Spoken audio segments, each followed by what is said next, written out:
પારડી જીવદયા ગ્રુપે કારમાં ઘૂસેલા Russell wiper સાપનું ભારે જહેમતે કર્યું રેસ્ક્યુ. સાપને રેસ્ક્યુ કરી જંગલમાં મુક્ત કર્યો.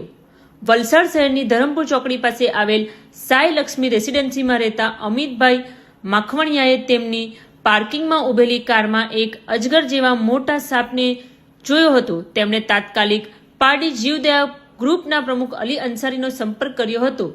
માહિતી મળતા જ અલી અંસારીએ ગ્રુપના સભ્ય મિતેશ પટેલને જાણ કરી હતી. મિતેશ પટેલે ઘટના સ્થળે પહોંચી તપાસ કરતા જાણવા મળ્યું કે જેને લોકો અજગર સમજી રહ્યા હતા તે વાસ્તવમાં ભારતનો અતિ ઝેરી ગણાતો ઇન્ડિયન રસલ વાઇપર સાપ હતો. આ સાપ કારના નીચેના ભાગે પેટ્રોલની ટાંકી પર ચડી ગયો હતો.